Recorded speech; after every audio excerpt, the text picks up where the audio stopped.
All right. What is up, interwebs? Big Blue here, Matt, the Cutman, with me as always. And you are here because you clicked on the link that said Avengers Endgame Spoilers Review. That being said, you want our non-spoilers review? Well, here it is. Go see the movie. It's amazing. That's all you need to know. Go see the movie, then come back and we can talk about it. Before we get into talk about a little bit of housekeeping stuff, we are in the midst... A little bit of housekeeping, because nobody watches the end of the videos.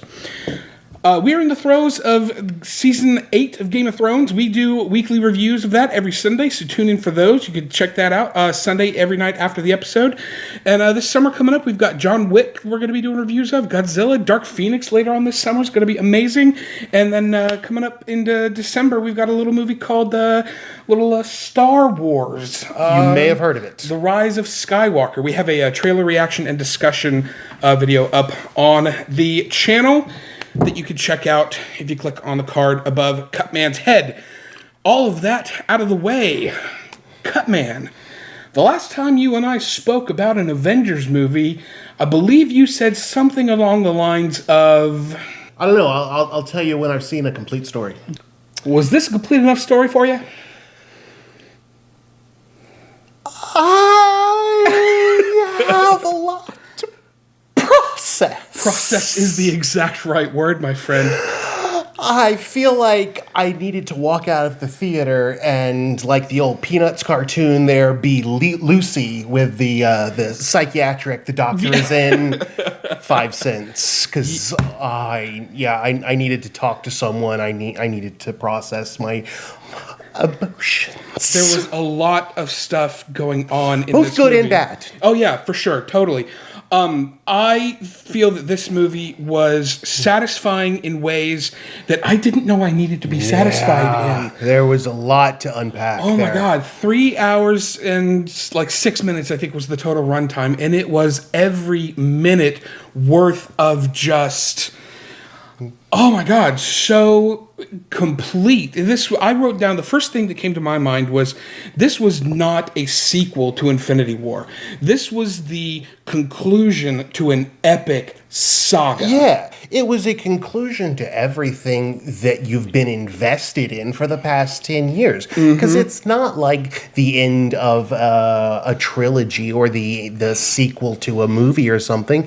You've invested, if you've gone to see some or most of, or like us, all of the Marvel movies, you've invested a lot of time and, frankly, emotion into these. And at the end, it really paid off emotionally, more so than anybody, certainly me, really thought that I had a lot just crammed down in there. Yeah. And it all just came bursting out. Yeah. Like the xenomorph in Alien. That's an incredible analogy there. I feel a lot of that very much echoed, and a lot of the reviews and stuff that I've been reading today have echoed those exact words. It's just that this is the ultimate payoff to an achievement that is, to quote Doctor Strange from Infinity War, heretofore unprecedented in the cinematic history. I mean, this is something that... Just say heretofore. This is something that has never been, dreamed of, let alone achieved, but not only achieved, but pulled off to such flawless success. And I'm not saying that the movie is flawless. There are some flaws in the movie, and we'll get to that later on. But for the achievement of what they've done, Marvel as a whole, in the entire conglomerate of this Infinity Saga is just spectacular. And it was phenomenal, and it was just so much to process. So yes. What are some of the big key takeaways from you after having sat with it now for almost 24 hours? So one of the things that I found most interesting was the time travel aspect of it. Okay. And that they didn't go the traditional Back to the Future, Terminator, Star Trek, if you go back in time and change something, it will ripple forward. You step on a leaf and it will change the future irreparably. Yeah. Irreparably. Oh, I'm not, Irreparably. Yeah, that one. Yeah. And they didn't do that. You go back in time and you change something, it's going to split off into the multiverse of worlds. And that was really interesting. The only one, well, I'm not going to say the only, but one of the only other times that I've seen that done really well, ironically enough, was in Star Trek. The finale of Next Gen, the series finale of Next Gen, All Good Things, Yeah. where Picard is traveling through 3 timelines, the past, the prime, and the future. Yeah. But one doesn't interact with the other. And that was done similar to the way this was done. And it just, it threw me off a little bit, like especially when Thor goes into the past, or when he's one of the ones that goes into the past with everybody, and he grabs Mjolnir. Yeah. I'm like, wait a minute, he's going to need, oh, right. It's just going to split off into another alternate timeline. Well, and they fixed that because the thing that I liked about that was explained very, very well, because not only did they set their own rules, but they explained their own rules, not only in the scene there when they were in the elevator and Ant-Man is saying, well, what about, Back to the Future, or what about, Terminator, or what about this? And he goes, wait, oh, so those are all crap? Or Don Cheadle saying that, and then Ant-Man and Banner are all like, no. That's not how time travel actually works. Right. And then when Banner's having his conversation with the Ancient One, which was one of my favorite scenes in the movie, right, he actually's like, but if we bring it back to the moment that we leave it, it's like that thing never happened. But that was specific to the Infinity Stones, not time travel in general. Right. But I was able, in my mind, to retcon that to when Cap went back at the end. He had the hammer with him. Okay, you think he dropped Mjolnir off back when he in Asgard? Absolutely. He put Mjolnir back and put the ether back at the same time. At least in my head, I guess you would have to. That's the headcanon that I have, because he's putting everything back so as not to cause or as little time spasms as possible. Uh-huh. So that's, at least in my headcanon, that's what happened. Because he had the hammer with him when he went back in time. Yeah. So, and we can talk about that. We'll get to that when we get towards the end. I want to circle back and talk about that cold open, because Jeremy Renner, I don't think didn't even warm up. Boom, right in cold open. Oh my God, Jeremy Renner does not get enough credit for what a phenomenal actor he is. Well, he does in my book. I've got acting performances written down here several times, because he gave some tremendous performances in this movie, as did Scarlett Johansson. It was some of the most powerful stuff we've seen from her in this, but hats off to Robert Downey Jr. The scenes at the beginning where he is shriveled down and yelling at Cap when he first comes back, and just... where he clearly has some PTSD. For sure. And he's like, I lost the kid. And Cap's like, we all lost. And it was just... And he's calling back, you all laughed at me when I said we needed the Ultron stuff, the suit of armor around the world, and those callbacks. I mean, the name of this movie should have been Avengers Callback, just because of how many callbacks there were in this movie. But... well, I was worried that they were going to do a bit of Seinfeld finale, where they were just going to do the greatest hits of the Avengers. But of course, my fears were alleviated after about 2 minutes. Yeah. And they progressed forward. They did do, they go back to New York, they go back to Asgard. And I really did think, oh, well, they're just kind of hitting all of their favorites. Yeah. But then they pushed the story forward. Yeah. And that was a really interesting apparatus. You had mentioned, obviously we had cut to that clip earlier of you saying that you didn't feel that Infinity War was a complete story. Do you feel that the scene at the beginning where they go and find Thanos and we discover that he has destroyed the Infinity Stones and Thor, cuts his head off and Captain Marvel's there and, they kill him, is that the true ending of Infinity War, or should that have been part of this movie, or should it have been the actual ending? Because I've seen some theories that the disconnect should have been that this movie started 5 years later, as opposed to how they did this. And I think the Russos in an interview said they struggled where to place the split. The split. Yeah. Does the snap happen in the first act of this movie? Mm-hmm. Does it happen earlier in the end of Infinity War?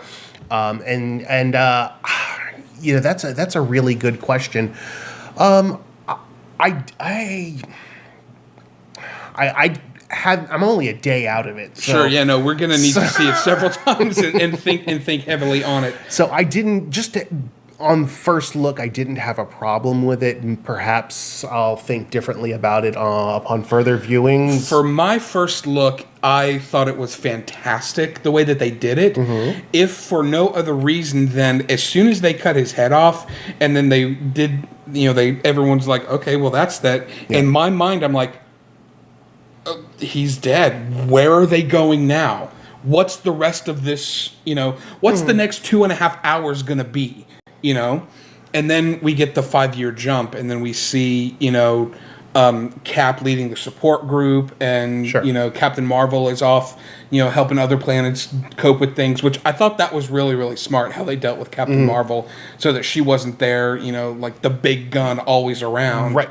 Because she is the big gun. Clearly. And then, we see just life after... how people are moving forward, and that was one of the most interesting parts of the movie, because it's like, okay, this horrible thing happened. Mm-hmm. Now what? What's the next few steps after that? I think, and I know you're not a fan, but I think that's one of the most interesting things about like The Walking Dead or shows of that ilk. Sure. Are okay. The apocalypse has happened. What are the next steps? Yeah. What do we do now? How do we get, food and water? How do we process our emotions? Sure. After all of these people have died. Yeah. And, obviously, Cap is going to go to do what he does. He's going to, help his fellow soldiers. Sure. Did you catch the director cameo? I did. Yeah, that was good. And I liked that scene. Yeah.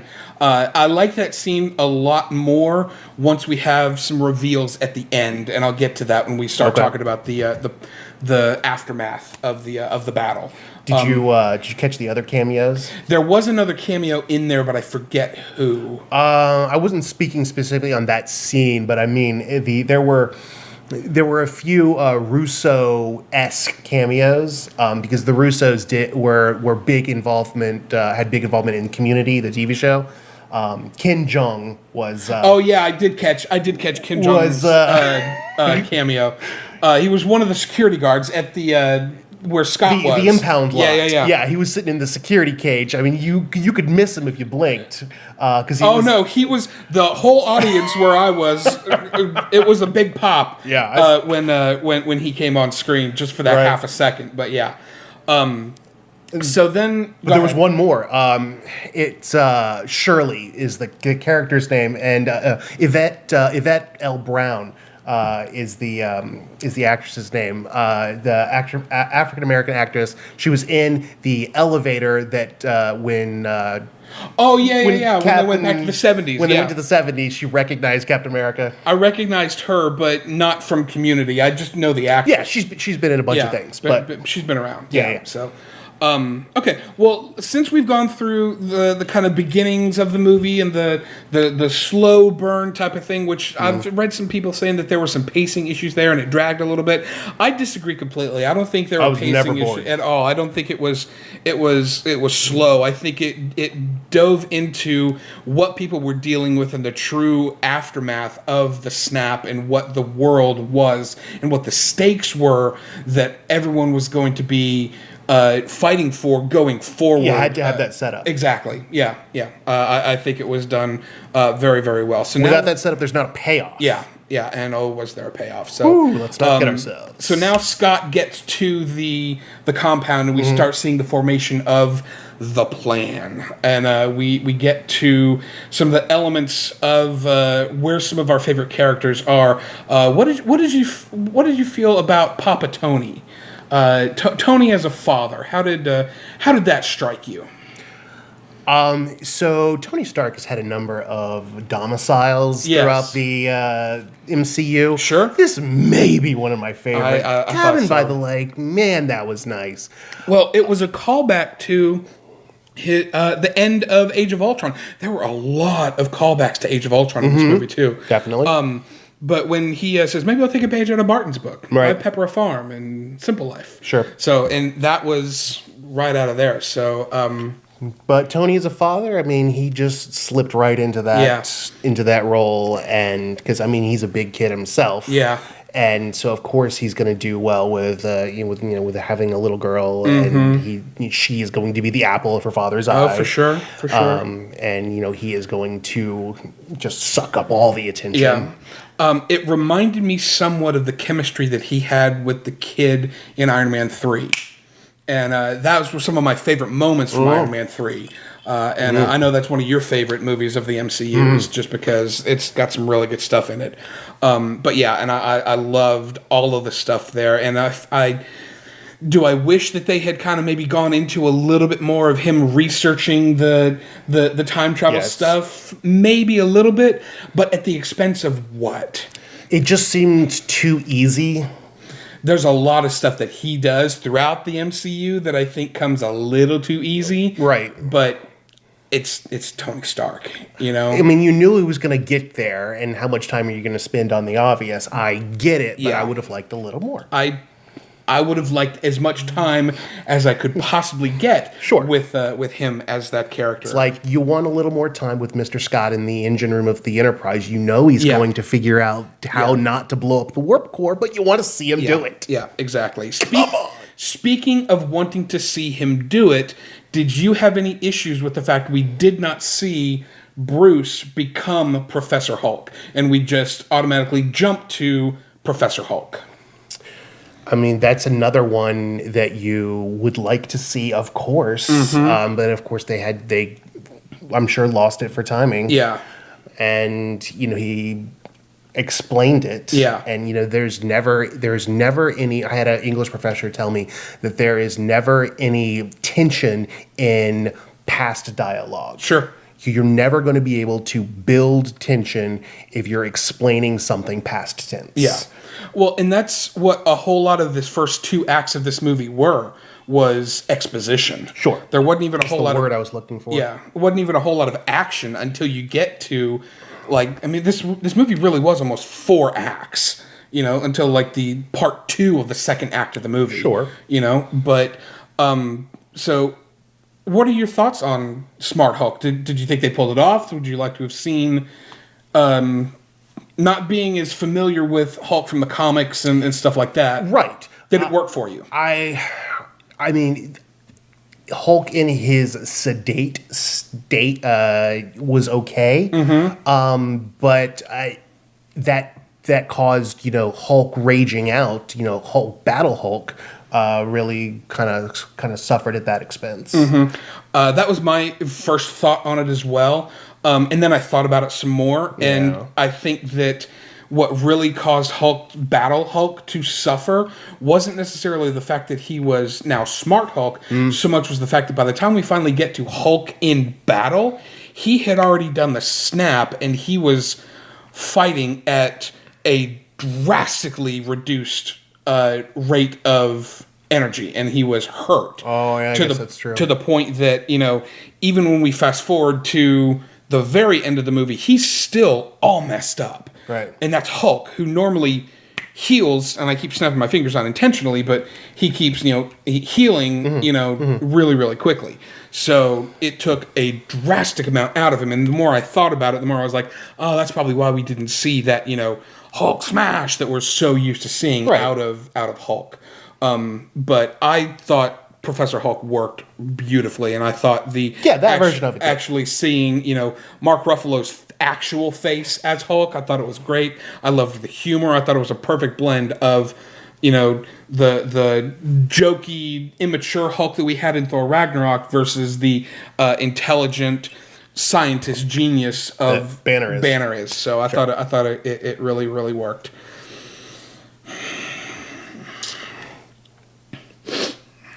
What else you got? What you think of thick Thor? I mean, come on. It's Fat Thor. And that's thick with 2 Ks. It's Fat Thor. It's Fat Thor. Come on. What'd you think of Fat Thor? I liked the initial premise of it. I liked the joke of it. It got old. But yeah, I would have liked when he... I kept expecting for when he was ready to suit up for him to ride when he raises up what's his new battle axe? Stormbreaker. I would raise that up like he did in the first Avengers, and the lightning's gonna hit it, and the armor's gonna suit up his arms and everything. You were expecting to see Thor. I was expecting to see Chris Hemsworth. The spectacle. Yes. And it was not. No, that was a little disappointing. Yeah. And I mean, the joke was funny at first, but then it was just kind of like, okay, well, I've laughed at that. Yeah.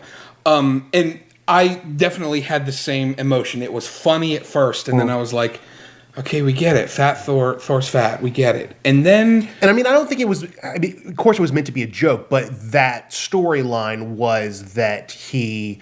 Of all the people, that guy had PTSD. Because we were saying that, the Avengers killed Thanos. He chopped his head off. Yeah. He killed Thanos. Well, and not only that, but...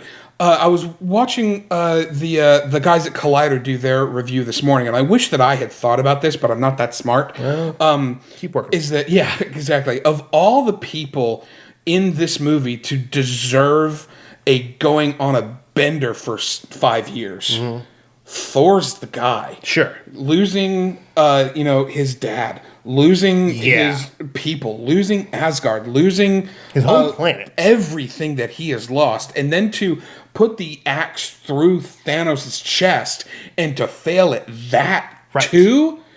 Come on, right? Yeah, and when you put it into that perspective, and you realize that, okay, and then you go through and you have that wonderful moment that he has with his mother on Asgard, and it's just this beautiful reunion that you again satisfying in ways that I didn't know I need to be satisfied in. Seeing, and can I just say, Rene Russo, come on, still just gorgeous and talented and every bit the queen of Asgard that deservedly so. Let's be honest, she's probably in real life an alien queen. Yeah. her beauty probably comes from out of this world, from some extraterrestrial place. One can only hope. But yeah, and so of all the people that deserve to go through that type of experience, of course it's going to be everything that he has suffered. Right. But again, when we finally get to time to suit up and do battle, I wanted to see. Yeah, right. I was ready for it to be over. But again, one of my very small nitpick. And it's not necessarily nitpick, but anyway, one of my negatives. Anyway, so we get to the plan. They're going to go through all the things, and I love the realization where they're like, at some point, if you go to the right time, there are 3 stones in New York. Right. And it's kind of like, oh, yeah. Yeah. So we get to the plan. Going back in time, we'll start with New York. Doing the whole seeing the battle from an alternate perspective. Yeah. Did it work for you? Yeah. It reminded me of Back to the Future Part 2. The Johnny Be Good sequence and stuff? Yeah, well, I mean, most of the end of Back to the Future Part 2, where they're seeing the first part of the movie from other scenes from other angles. And yeah, I thought it was interesting because, you know what's happening over here. You know how it's going to turn out. So there's not this rising action. There's not this tension. Yeah. And so they can go kind of behind the scenes and pull these little strings. Okay, we know what's going to happen over there. So let's just get over here and get in position. And so we can, just kind of move this little game piece here and roll the dice over here. Yeah. And we'll just be in position. Yeah, and I loved seeing some of the continuations of scenes that we saw. Sure. And I love the Get down to the lobby. Yeah, well, but before we even get to that, the nod of the when Tony says, "Okay," before we get into posing superhero pose mania or whatever the line is that he says, because they're literally standing there in superhero pose form, was great. That suit's do nothing for your ass. Yeah, That's America's ass. That's another thing. The humor in this movie was so on point for the most part. And then we get to probably one of my favorite moments in that entire sequence, and that's the elevator scene. Oh, yeah. When they're mirroring Winter Soldier and they get in there, and it's like, okay, what's Cap going to do? What's Cap going to do? What's Cap? And he whispers in what's-his-name's ear, the Hail Hydra. Right. And it's just... I'm just going to take that. Oh, it's brilliant. I don't know if I can let you do that. Yeah, it's okay. I talked to the secretary. Right. It's like, I didn't get... It's okay. Hail Hydra, and it's just, I don't know about where you were seeing it, but when he said that, the whole auditorium, huge pop when that happened. And then we come out on the bridge, and we see the Cap versus Cap fight. Oh, yeah. Did you have any problems with that fight, with that scene? I don't know that I had any problems with it. It was... Here's the problem that I had with it. The continuity was off. Okay. Because when does that fight technically take place? Shortly after, it's right after the Battle of New York, right? Right. Well, there's Cap coming from the Battle of New York, and his suit's still all pristine. Yeah. He's got the helmet. He's not beat up. It was off. And that's the only, again, very, very nitpicky, but it was like he should have looked more beat up and like he had just come from the Battle of New York instead of, oh, hey, look, it's Captain America. But, again, very nitpicky, and I loved the Bucky is alive moment to make him be like, what the hell did you just say? And he knocks him out and goes on with their thing. That's true. So, moving on to, and we've already talked about the Thor and Rocket on Asgard and the reunion with Thor's mom. So that was cool. And again, the chemistry between Thor and Rocket, I could watch the two of them in a solo movie, just the two of them doing their own thing. Well, you might. Yeah. As Guardians of the Galaxy. It was great. So let's go ahead and go to the stuff with Rhodey and Nebula. Yeah, it was fine, but the biggest takeaway that we have from that was that the two Nebulas are connected in time. And we have the big reveal that Thanos from 2014 now knows what's going on. Right. No, it was interesting to me that Nebula has some sort of connection with herself. Her circuitry, there's probably some sort of like tamper-free... Network connecting, yeah. Yeah. So she can't be hacked. Yeah. By a clone or... Yeah, you can't clone that cell phone. Yeah. And I loved that it was... To me, when I'm watching it, I'm like, where are they going with this? How is this going to play out? And I still had no idea. And it was like just... But then again, I was just so into what they were doing that I really wasn't trying to think about where they're going. I was just kind of like holding on for dear life, trying not to get lost in things.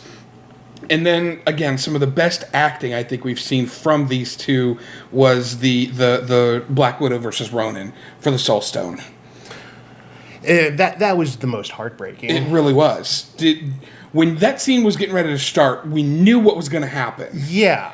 And can I just say, what the hell, Vormir? Yeah. Apparently Vormir, not a fan of the ladies. Because you're lopping them off the old cliff. Yeah, a little bit. It will be interesting now that this Black Widow is dead, and they made it clear that she is not coming back. Yeah. How are they going to go forward with the Black Widow movie? Is it going to be in a different time? Is it going to be an origin movie? Have you heard anything? From what I have read, it's going to take place before she meets Tony Stark, before she goes undercover at Stark. Okay. So it's going to be more of how she gets out of the USSR, how she gets out of that. And it's going to be, I don't know if it's going to be in the 90s because they already did Captain Marvel. They did Captain Marvel. It'll be like an early 2000s period piece. I think so. That'd be cool. I think so because if Iron Man took place in 08, it could be 2000s to 08. That would be the time range. Take place 2005 maybe, something like that. Right. Yeah. And it could be anything between her and Hawkeye, her and Winter Soldier. That's her right. And One Eye, and in any of those things, or her, just getting out of the Red Room training, and there were a lot of allusions to what her past life was in this movie. If you picked up on it, there were a couple lines that she had that were before this job I had nothing. Mm-hmm. What does that really mean? Well, even when they're there on the getting the Soulstone, and Red Skull says her father's name, and she goes, "Well, he said your father's name." I was like, "Well, I didn't know what his name was." Yeah. So it's that's significant too. It was Ivan something. Yeah, it's, daughter of Ivan, something like that. But right. Yeah, so the guy that fought Rocky. Yeah. That guy, Ivan Draga. So, okay, so part 2 of the execution of their plan was Tony and Cap going back to 1970s, and we had a couple of really nice moments there. Cap, little foreshadowing, Cap looking through the window at Peggy, and that was just fantastic. Tell me that didn't break your heart. Yeah. If that didn't, you're not a human. Yeah. I loved watching just the pain on his face, seeing her again at that age and that place. Right. Just was fan. And that's the picture that he stares at longingly at all times. And I love the realization on his face when he realizes whose office he just broke into. It's like he goes in there, it's like, oh crap! He sees his picture on the desk, and you see the writing on the. As soon as I saw his picture, and then the look on his face, you see ER. Yeah. I'm like, oh, I know exactly where he is. Yeah, for sure. And then of course we have the fantastic moment between Howard and Howard. John Slattery as Howard. Yeah, as Howard Stark. Man. Yeah. Yeah, I mean, did you watch Mad Men? I did not. See, I loved Mad Men. It's on my list. I know I need to, and I just have not gotten around to it yet. He just nails that Howard Stark character. Yeah. And to see Tony be able to have one last conversation with his father, that one conversation that he needed to have, that he in one of the previous movies, he spent all this money having this virtual reality created so that he could see this scene with his father, so that he could quasi talk to him. And now he's able to have this face-to-face, meaningful conversation about his father being excited about his own birth. Yeah. And to tell him about his daughter, and for Tony at least to be like, hey, you have a granddaughter and she's glorious, and it got you. Oh boy! To quote my darling little sister, got you right in the dragon glass. Oh boy! It was. I felt all the feels at that moment. There. It was one of the couple of times in the movie that I teared up watching him.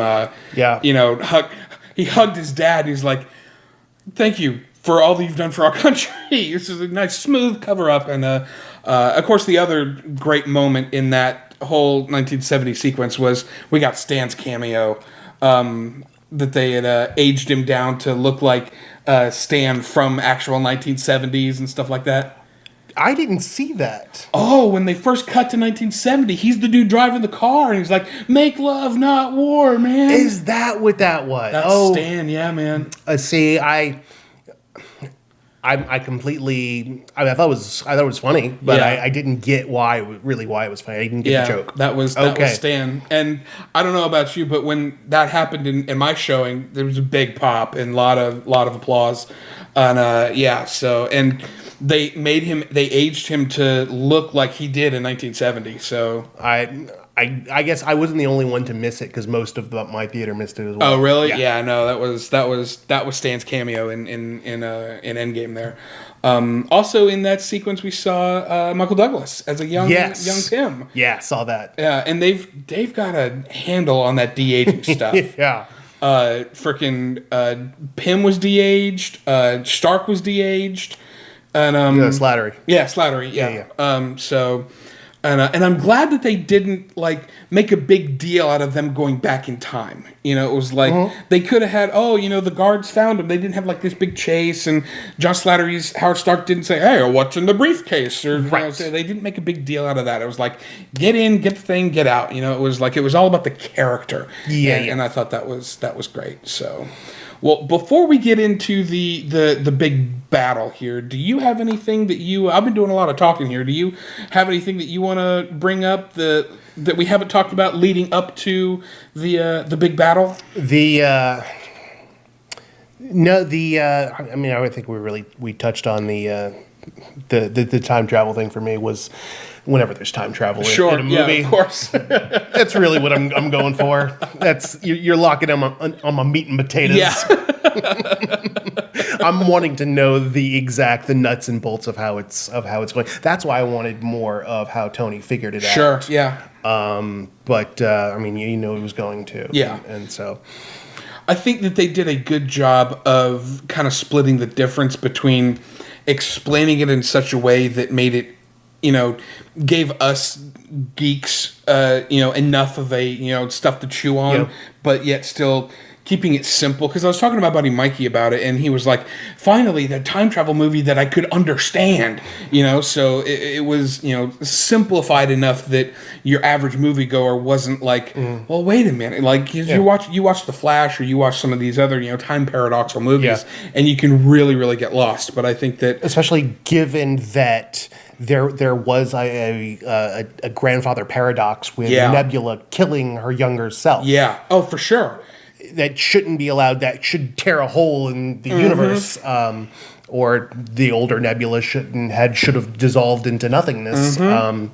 But that didn't happen because of the multiple universe when you time travel. Yeah. In this iteration of time travel. Because they set those rules up in the movie. And I think because they set those rules for themselves, they were able to get away with a lot of stuff. Yes. And I think that was very, very smart. So now, because you'd have people like me nitpicking it. Yeah, exactly. So, well, we are coming up on 40 minutes in here. What do you say we talk about the battle? Oh, because there was a bit of a battle, and I don't know about you, but I think the battle between Cap and Thor and Tony and Thanos was some of the best fight choreography that I've seen in any of the Marvel movies. It was fantastic to me. Well, first of all, I love the premise that it started out with those three. Oh, yeah. Those three that originally started fighting each other in the original Avengers. Yes, yeah. That little bookend I didn't pick up on that. So good. Yeah. I mean, of all the people that emerged from the rubble of the Avengers complex, it's those three that had that battle in the woods. Yeah. So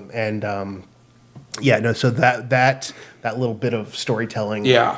Well done, Russos. Yeah. And then, of course, you get into the actual mechanics of it. It was spectacular. And the moment to end all moments was Thanos pushing down on the axe, getting ready to go into his chest. And you see the hammer kind of moving a little bit.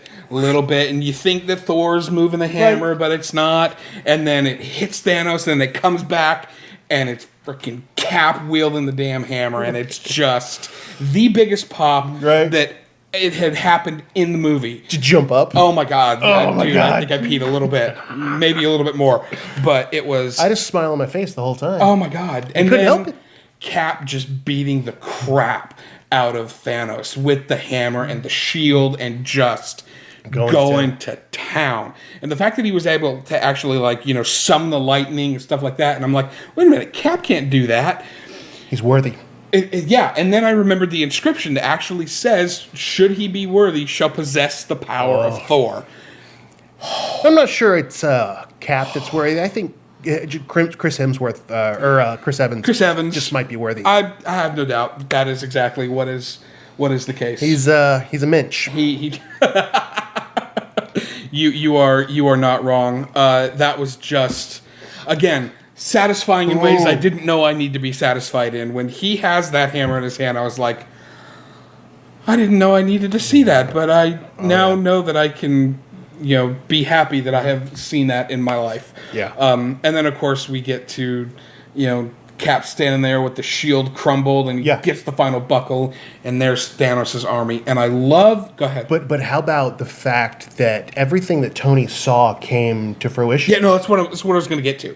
Thanos is standing there with his whole army, and he says the line about, in all my conquests, it was never personal. It was always just about the balance. And then he says, but what I'm about to do to this annoying, puny little planet of yours, I'm going to enjoy, or it's going to be glorious, or whatever it is that he says.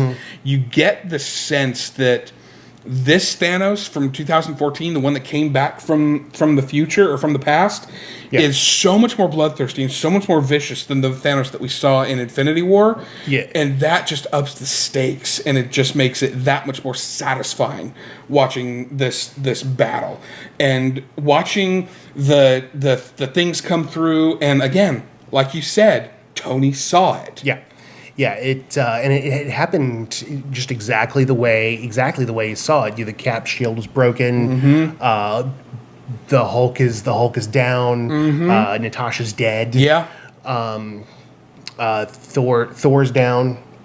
Was Thor in it? I don't. At that point, it was pretty much just Cap standing there by himself, and the Thanos and his whole army. Yeah. Because that's when you have the radio kind of crackling in his ear, and it's Cap. On your left. It's Sam. On your left. On your left. Dude. And then Black Panther comes out. And then another portal comes out. And then it's Hank Pym and those guys. And then it's, Guardians and Spider-Man. And then it's everybody. Oh, and then man, it's Spider-Man. Everybody. And it was... Okay, so you peed a little bit at the hammer, so you must have peed a lot at instant kill. Oh my god, dude. I was so happy. Oh my god. I was so happy. Activate instant kill, and his eyes go black and red, and it's just, oh my god. I was just exuberately excited, and I was... Well, if you're going to use instant kill, that's your time. That's the time. Oh, boy. That is... That, or if somebody doesn't go when the light turns green. Yeah. God damn it, that's the time to go. You're not wrong. You are not wrong. Oh my god, that battle was just... And I loved most about the battle was that everybody had a hero moment. And it was shared screen enough that, you had Spider-Man have the insta-kill hero moment. You had... obviously, all of the Guardians had their own hero moment. And you had a nice You had your little... Valkyrie. Yeah, Valkyrie. Ooh. I love Tessa Thompson. Come on. And how excited are we for Thor and Tessa Thompson fighting aliens and Men in Black? I mean, this guy too. I'm looking forward to that. But it was great, and just the action was intense without being overwhelming. It didn't look like visual noise, right? Which it very easily could have. Yeah. So it didn't turn into a Michael Bay production. Yeah, for sure. It very easily could have. Sure. So,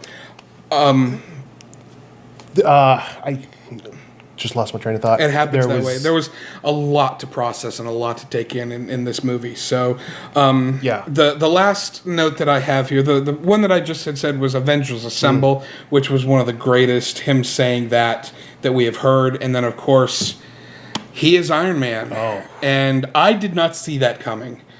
And I should have, because they foreshadowed it the whole freaking movie. Oh, I mean, do you mean specifically what he was going to do, or the fact that Tony was going to go out? Well, yeah, I knew. I just kind of assumed he would going into it, but I knew he would when he had that conversation with his father. See, and I still was just, because in my head, and I guess I had just fooled myself into thinking that Robert Downey Jr. would still keep on playing Iron Man, whereas Chris Evans was like, nope, I'm done playing Cap. They were just going to kill Captain America, but no, they took Iron Man out, and it was glorious how they did it. When he had that conversation with his dad, I knew that was the closure that he needed. Sure. To button that story up. Well, and I loved how they did when he's sitting there, and of course he has that wonderful moment with Peter, and again, that was the other time that I cried in the movie. Oh my God, just talk about ripping your heart out of your asshole when he's sitting there, and Peter's like, Mr. Stark, it's okay. And it was just, and then Pepper just pulls him up, gives him to Rhodey, and then comes down, and she's strong, and she looks at him and says, and I loved how when he figured out the time travel, and she was like, yeah, you could put a pin in that and we could go to bed, but would you ever be able to rest? Yeah. And then at the end, when he's laying there trying to fight, trying to hold on, and she's like, you can rest, and he just goes, and it's poetic that they ended this saga the way that they began it with him. A perfect bookend. Of course, and that's, I mean, looking back on it, that's the only way they should have. Yeah. Yeah. Not the only way they could have. They could have done it wrong. Yeah. Exactly. Exactly. So, and then of course we get to, Cap going back in time to put everything back where he found them, all the time stone, the stones and stuff like that. And then we get another great moment. Old man Cap. But before, well, I mean, not before, but he goes back and he has that choice. Do I go back and do I continue my mission, the thing that I've been doing my entire life, or do I say, you know what, I've done my mission. Yeah, I'm hanging up my shield and see, and that goes back to that scene at the beginning where he was doing the counseling stuff. I think that was his new mission. He had fought enough, and I think that's what he was going to be doing.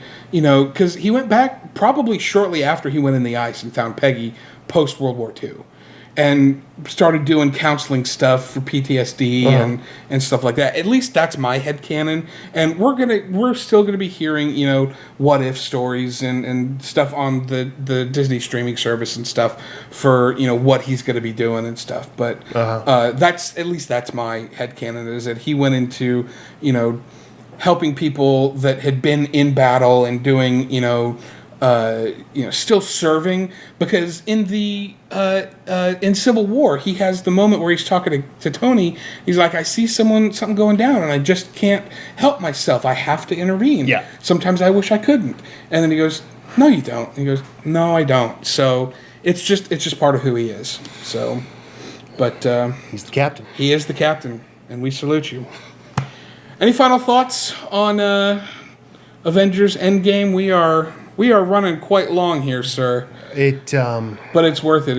It was a lot to talk about in this movie. It really helped. It unpacked all of the feelings that I've had shoved down into my chest for quite some time. Yeah, for sure. It was quite cathartic, I think is the word you're looking for. Yes, it was. So anyway, those are all our thoughts on Avengers Endgame. I'm sure we're going to go be seeing this many times in the theater. I did read today that it has already broken one record. Force Awakens Thursday night record is 57 million. Yeah, and this is over 60 Over something. 60 plus, yeah. So it's going to make all the money in the world. So Apparently, we see none of that. yeah, no, we're Disney shills. We are not. Apparently, we're not high enough ranked in the YouTube standings to qualify for Actually, I think I do have a little bit of Disney stock in one of my portfolios somewhere, so I see a little bit of it, like a fraction of a penny. Well, how about that? Anyway, those are our thoughts. Like I said at the beginning of this video, we got some really cool stuff coming out the rest of the summer. Stay tuned for Game of Thrones reviews that we got on Sunday nights. And until then, we will see you on the interwebs.